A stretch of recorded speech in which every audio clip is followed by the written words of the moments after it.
to lecture 18. In this lecture we will discuss the visioning for a city. In the last lecture we discussed the management of change, and we have seen that the various processes are involved in the managing change for the urban governance, like creating team, identifying the projects, identifying the programs, giving the training to the team, making a vision and monitoring and assessment. So, out of that exercise we have seen that the visioning is a very important part when a change takes place in any organization, including the urban governments. Now, how to make those vision? So, that we will discuss in today's lecture. So, mostly our lecture will confine today in that what is a city vision, what is the role of leadership in creating vision, and what are the steps and stages to build up a vision. Now, I start the discussion with this question that do you really need a city vision? What do you think? And what could be a form of a city vision? It is not an individual person's vision or a family vision or a small institution's vision. A city is comprising of lakhs of population, and what can be a city vision? Now, before I discuss and answer this question, I would like to show some pictures for so that you can understand. Now, see these photographs. This is the photographs of a city from Brazil. The name of the city is Curitiba. Some of you might have heard about these cities.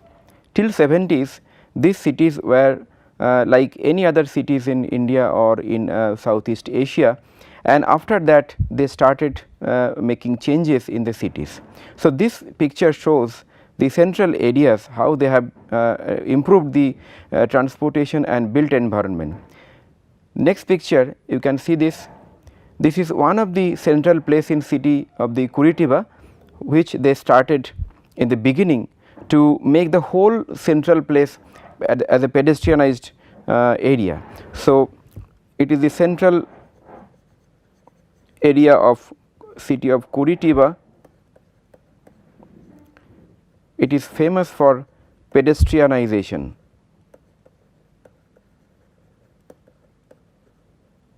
Let us see another picture. Now, in this picture you can see that some system of the public transportation with using bus and some tube system with fantastic placemaking using the sittings and other elements in the street furnitures.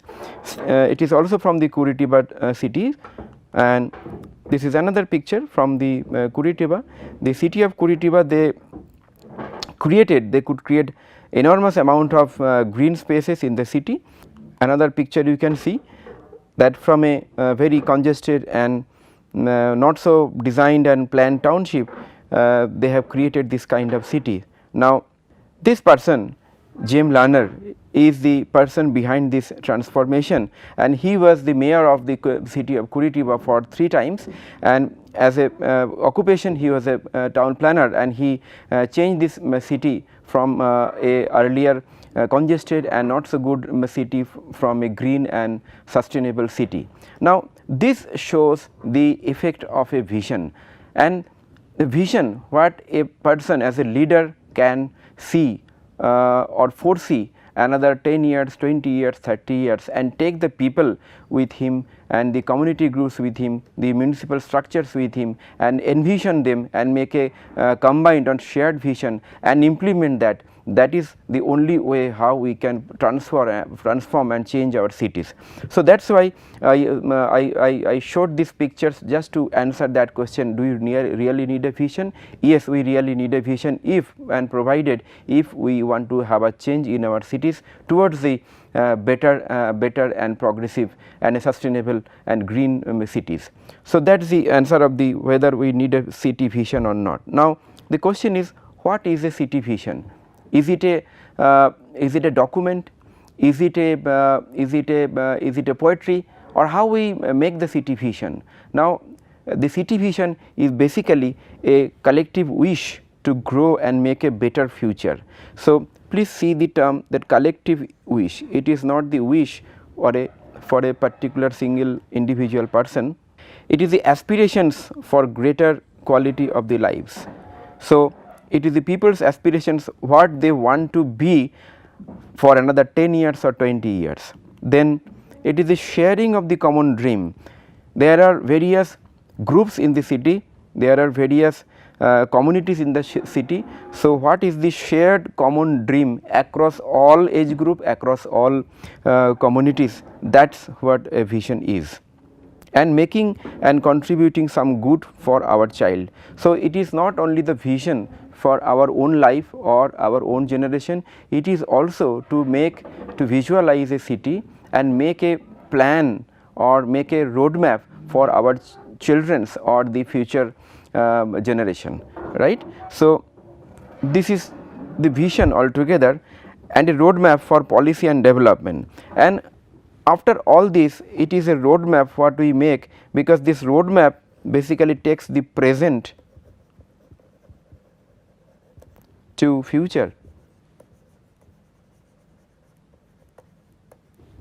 So, this is the roadmap. So, basically vision gives a roadmap what we aspire, so what we dream for our city. Now, we can see what is the vision process. So, basically vision process involves certain stages. One is plan, second is participation, prepare, present and publish. So, if you follow the plan, means you plan and make people participate with your discussion and the workshop. So, in the plan you make the purpose, that is the object, that is the goal where the city wants to be and city goes to wants to reach, and then you make the people participation, so that you can consult and make the group discussion, so that you can make a shared and the common goal, and then prepare.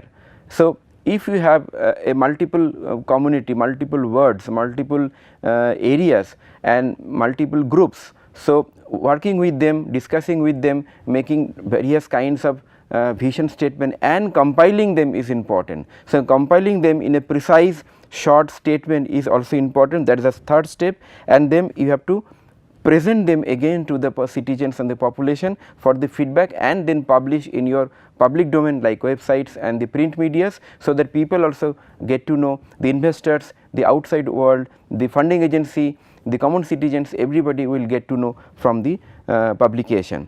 In short, it is the 5P which is the process for the vision, that is plan, participation, prepare, present and publish. Next, how to write a vision. Now, I told that a vision must be a clear and simple language. It should not have a jargon, it should not have a very complicated words, it should be very simple, clear, so that everybody can understand, starting from a child to a older person, starting from a just literate person to a very erudite person. So, that is what is required to write a vision. It should not have any ambiguity or jargon in the meaning or in the statement. There should not be any ambiguity or the confusion of the meaning. It should use the short sentences instead of large sentences. It should be thematic.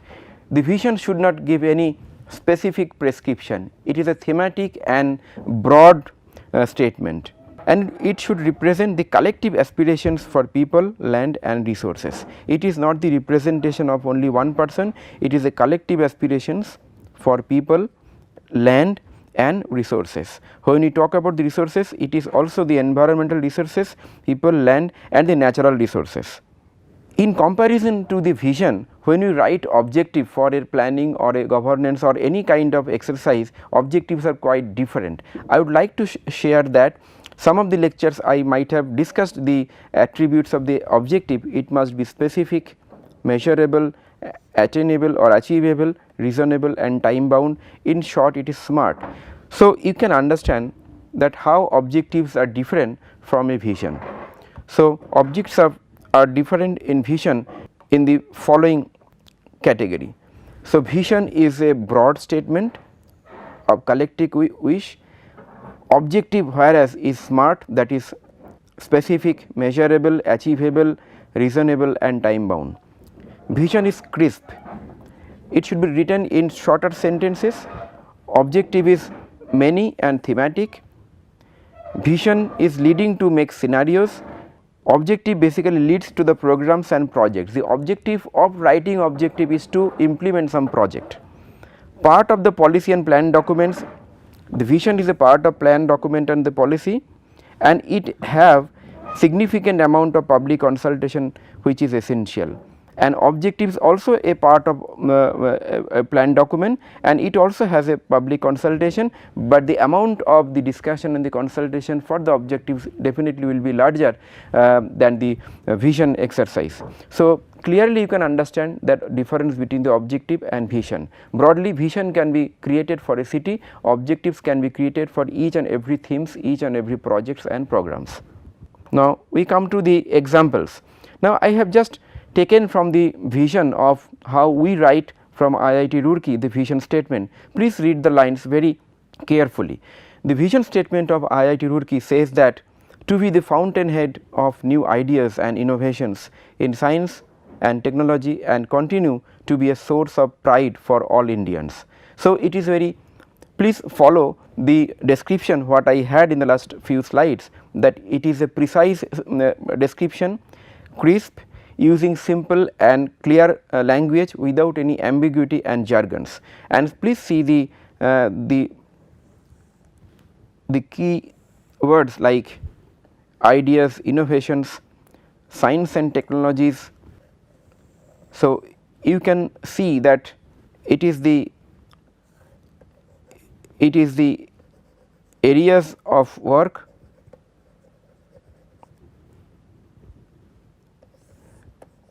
this is the dream or the aspirations, and this is the aspirations, and new ideas and innovations is the theme what is embedded here. So, if you carefully follow this statement, you will understand all the parameters required to write a crisp vision. Then let us see another vision statement from a urban sector. Now, this is the vision for Ahmedabad city. I have taken from their official websites of the Ahmedabad Municipal Corporation.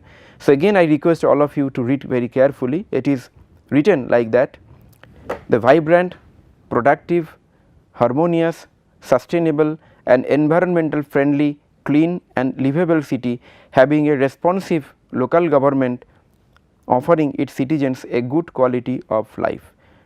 So, if you follow the words vibrant, productive, harmonious, sustainable and environmental friendly, clean and livable city, these are all aspirations and dream what we want to create, and this our theme which will take our ourselves to the dream, and these our aspirations, that is to achieve the better quality of life for the common citizens. So, this is how we write the vision statement for any city. Please see your city or in your organization where you are working, that what is the vision statement written over there. Apart from the vision statement, in some of the organization they write also the mission statements. The mission statements are basically little descriptive statement which comes after the vision and which gives a particular description of the thematic mission and the roadmap. So, I am not going into that detail, but definitely you can check your organization's visions and mission statement. Now, in every visioning exercise, the leadership is important. In the beginning we started with the leadership. So, there is a distinct difference between the leadership and the management. So, management puts more emphasis on this formal systems, processes and rewards and incentives, where leadership pays attention to integrity, to ability to inspire, self awareness, courage to innovate and values and vision. So, you can understand the management of any organization, it considers formal systems, processes, rewards and incentives. For urban government, it is the all the existing systems and processes which actually runs the office, it will come under the management, but leadership is something which shows the direction of the growth of the city and the organization, which has this attributes like integrity, inspiration, self awareness, courage, values and vision. Now, let us see what are the stages of the transforming your organizations and taking a vision. There are 8 stages which is listed in various literatures. I would like to show those stages. The first, establishing a sense of urgency. The first thing in this is a common phenomenon then that it can be applicable for organization or it can be applicable for individual and group also. If there is not any pain which is felt by any individual or group or community or city, there is no way out for the solution. So, there should be a sense of urgency to create something new, to do something new. So, that is the first stage. So, it is not only the feeling, you have to establish that feeling that we need to change, we need to do something, we need to take a broad vision for the city. Second, so forming a powerful and guiding coalition. Now, a city, everybody, every individual, every group, every city or organization, they have some areas where they are strong, that is their strength, and there are areas where they do not have those kind of strength and they have their weakness. So, the method is, if they form the coalition with other parties, it becomes possible to further strengthen their activities and jump to the new areas and new projects to achieve the vision. So, that is what is required. Then you create a joint vision, the shared vision with the people, with the organizations, with the group, etc. And communicating the vision. It may not be possible that the process which you have followed during the creating of the vision through the workshops and discussions and the consultations, that each and every people may not know the vision, what the ultimate outcome is. So, it is your duty as a city manager to communicate the vision to each and every level of the governance, to the common people, citizens, the community group, the functionaries and outside agency. Next is empowering others to act. Now, in this whole scenario, you have to empower the common citizen, the groups, the functionaries, the people who are working at the local level by making rules and regulation, by delegating the power, by giving financial delegation. That is what you can do to empower and to take more responsibility to act. Planning for and creating short term wins. So, once you delegate something to the people or the community, let them win, let them achieve some short term win, so that they can also become proud to for their own work or own action. So, that is what is required from the city managers and the leadership, to delegate the power, to empower them and to give them an opportunity, give them an opportunity and the time to create the short term wins, because long term wins or long term achievement of the goals may take long time. Sixth, consolidating improvements and the producing change. So, once you get some amount of change and the improvement and the changes, you consolidate that change and continue that change for some time, so that you can earn a long term changes. Then institutionalize the new approach. Once you have established a long term change and you have achieved significant amount of work or significant amount of changes in terms of service delivery, in terms of planning, then you institutionalize by making rules, regulations, plan document, by validating through the government agency the new approaches, so that in your absence the coming generations, they also follow the changing process. Because in the last lecture I told that change is such a process, it is not a one time process, it is a cyclic process and comprehensive process. So, next generation also need to be given an opportunity to continue the changing process and the visioning process. So, in short, it is these 8 stages what need to be considered. I just again repeat for you. It is the establishing a sense of urgency, forming a guiding coalition, creating a vision, communicating the vision, planning for and creating short term wins, empowering others, consolidating the improvements and institutionalization new approach. So, please follow these changes if you want to be part of any change process and be part of a visioning exercise. So, this visioning exercise or these basic stages will enable you to take action in a visioning exercise in your organization and the cities. So, with this I would like to conclude today's lecture. In today's lecture we started the lecture with the question that do we really need a vision for a city. Then we showed some of the pictures and the examples of the city Curitiba just for an instance and just to make you thinking about the vision, and we have seen that in last 30-40 years the city of Curitiba, because of its leadership and visioning and visionary actions, they could change the city from a very inferior condition to a renowned city, green and sustainable city in today's context. Then we shared that for vision what are the essential parameters or the attributes of the vision, how to write a vision. We showed that vision statement should be a clear and simple language, it should be written in the crisp language without any ambiguity, and the jargon vision statement should have a direct message and it should be thematic, so that and it should be a broad and it should give a dream and the aspiration of the people when we talk about our municipal government. And then we have seen that what are the stages of the visioning exercise. The stages starts from the urgency, need for the urgency, making vision, and in the last making the institutionalization of the new approach. So, 8 stages are there. So, please read all the necessary documents and the references I will share, so that you can understand the visioning exercise. Now, in this note I would like to say that we have started this week's discussion from the management of change, reform, and now we have discussed visioning. Now, the moment as a city manager you are making a change in your organization or in a development, you will find that it is not so easy, because the moment the changes or the need for the changes are established, there are differences of the opinion, differences of the interest. So, there will be conflicts. So, how to manage those conflicts in a change management as a leader and a city manager, that I will discuss in the next lecture, which is lecture number 19. So, for attending to today's lecture, I thank you very much.